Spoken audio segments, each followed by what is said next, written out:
දවසක් අද හදන්න හිතුණා ඉන්දුනීසියාවේ ෆේමස් රයිස් එකක් වන නාසි කුරියන් රයිස් එකක්. මේ විදිහට අපි හදලා බලමු. පෑන් එකක් දීප තබා මේ විදිහට ඔයිල් ටිකක් දාගෙන රත් වූ පසු පොඩියට කපාගත්තු ලුණු ගෙඩියක් මේ විදිහට දාගන්න ඔයිල් එකට.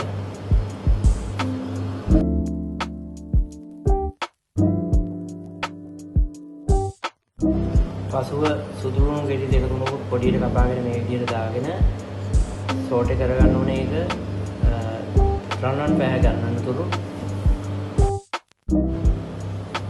ඊට පසුව මම අර කලින් හදාගත්තු සේරයි ජින්ජරයි බ්ලෙන්ඩර් කරගත්තු පේස්ට් එකකින් හැටි දෙකක් විතර දාගන්න.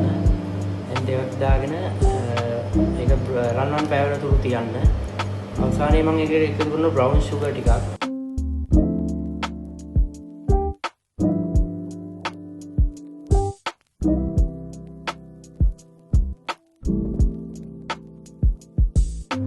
දැන් මේ සදාගත් පේස්ට් එක වතුර ටිකක් ඇඩ් කරගෙන මේ විදිහට බ්ලෙන්ඩර් කරගන්න ඕනේ. දැන් මම මේක බ්ලෙන්ඩර් කරලා ඉවරයි. යලිත් පෑන් එකක් ලිපේ තියලා පෑන් එකට සෝස් එක දාලා බොයිල් වෙන අතරතුර අපිට මේකට සෝයා සෝස් ඇඩ් කරගත්තා. ඊට පස්ව ඩාර්ක් සෝයා සෝල්ට් එකක් දාගන්න ඕනේ මේ විදිහට. ඊට පස්ව ආයිත් ඔයිස්ටර් සෝස් ස්වල්පයකුත් දාගන්න ඕනේ.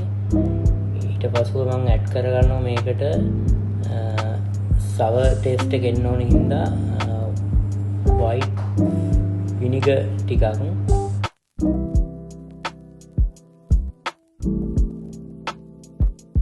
ඊට පස්සේ සෙසමි ඔයිල් පොඩ්ඩක් ඇඩ් කරගත්තා. ඊට පසුව බොයිල් වෙන්න හරින්න ඕනේ මේක සිම වෙන විනාඩි 5ක් විතර.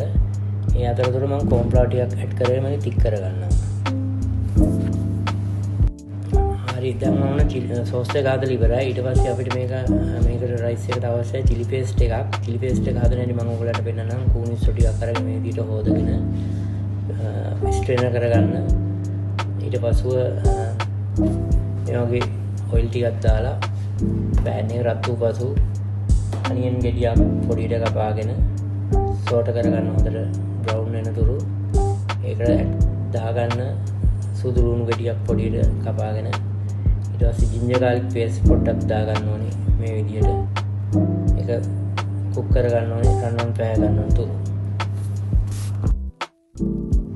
හරි දැන් අන්න මම ඊළඟට මේ සෝදාගත්තු කුණිසු ටික මේකට දාගන්නවා. ඒක හොඳට කුක් කරගන්න ඕනේ රන්වන් පෑහ ගන්න තුරු මේ විදිහට ගාර්ලික් පේස්ට් එකත් එක්ක. ඊට පස්සේ අවසානයේ කරපිංච ටිකුත් ඒකට දාගන්නවා.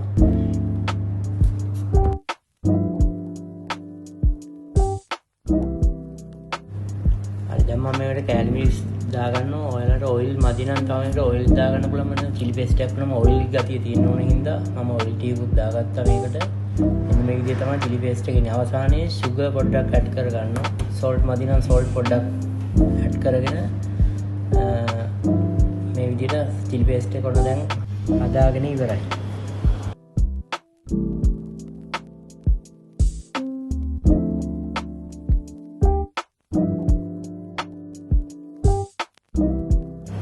මේකට දැන් චිකන් සතේ එකක් හදා ගන්න ඕනේ. ඔන්න මම චිකන් බ්‍රෙස්ට් එකෙන් පොඩි කෑලි දෙකක් අරගෙන මේවා සෝල්ට් පෙපර්, කරි පවුඩර්, සෝයා සෝස් පොඩ්ඩක් ඇඩ් කරගෙන ඊට පස්සේ පීනට් බටර් ඔයිල් සෝස් එක පොඩ්ඩක් ඇඩ් කරගත්තා. මේ විදිහට මික්ස් කරගෙන විනාඩි 5ක් විතර දීලා අපිට මේ කෙබබ් ස්ටික් එක ගාගෙන මේ විදිහට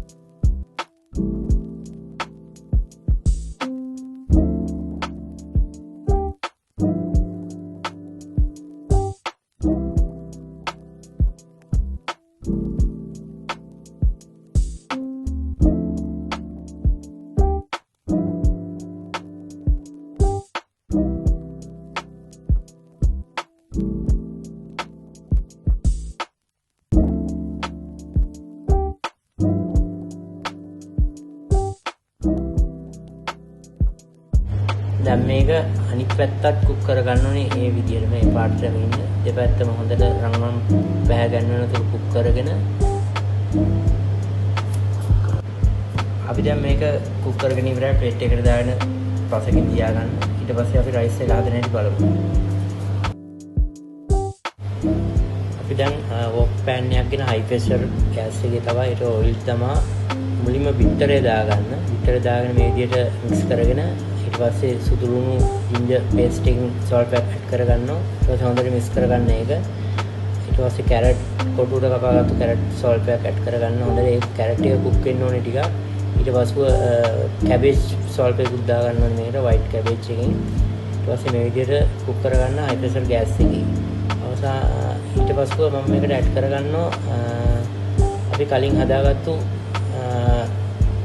මීට් එකක් මික්ස් එකතර එතන මම බැදගත්ත දැල්ලෝ ඉස්සෝ චිකන් සොසේජස් පොඩි ප්‍රමාණයක් බැදගෙන අර කලින් හදාගත්තු චිලි පේස්ට් එකෙන් ටේබල් ස්පූන් එකක් විතර ඇඩ් කරගන්න.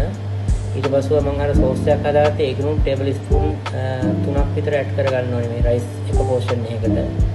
ඒක හොඳට මික්ස් කරගන්න මේ විදිහට. ඊට පස්ව මම ඒකට දාගන්නවා රයිස් පෝෂන් එකක්. සාමාන්‍යයෙන් එක්කෙනෙකුට වගේ සෑහෙන ප්‍රමාණයකට තමයි රෙසිපි එක මම හිතන හදලා තියෙන්නේ. මේ විදිහට හොඳට රයිස් එක හයි ප්‍රෙෂර් එකේ කුක් කරගන්න ඕනේ රයිස් එක. ඊට පස්සේ තමයි ඒකෙන් තමයි අපිට පොඩි ටේස්ට් එකක් ගන්න පුළුවන්. සෝස් එකත් රයිස් එකත් එක්ක හොඳට මික්ස් වෙන මේ හයි ප්‍රෙෂර් ගෑස් එකේ තමයි.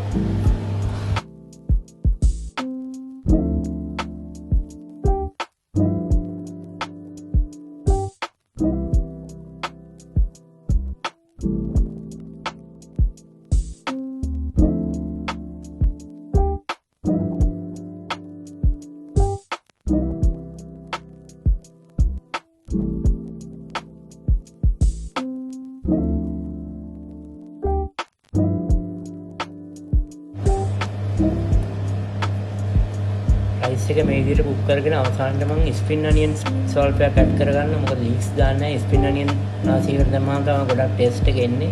මේ විදිහට ස්ප්‍රින් අනියන් දාලා හොඳට මික්ස් කරගන්න රයිස් එක. ඊට පස්ව මේකට මම ප්ලේට් කරන හැටි තමයි මේ තියෙන්නේ. මුලින්ම ප්ලේට් එක මැදින් දාලා චිකන් කෑල්ල දෙපැත්තෙන් තියලා ඒ ප්‍රොන්ස් ක්‍රැකර් පපඩම් එකක් මම දෙනවා ඒකට. ෆ්‍රයිඩ් එකක් යන්න ඕනේ ඔකට. සලාඩ් පොඩ්ඩක් යන්න ඕනේ.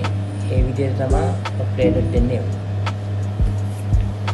මේකට අවශ්‍ය මේක තමයි ග්‍රිල් කරපු පයිනැපල් කෑල්ල දෙකක් යනවා ගානිෂ් එකට. නාසි කපුනාම නාසියකටත් ඔයගලන්ට පයිනැපල් කෑල්ල පොඩියට කපලා දාන්න පුළුවන්. මම සෝස් දෙකක් දෙනවා. ටොමාටෝ සෝස් එකයි චිලි පේස්ට් එකයි. හොඳට මික්ස් කරලා කන්න පුළුවන්.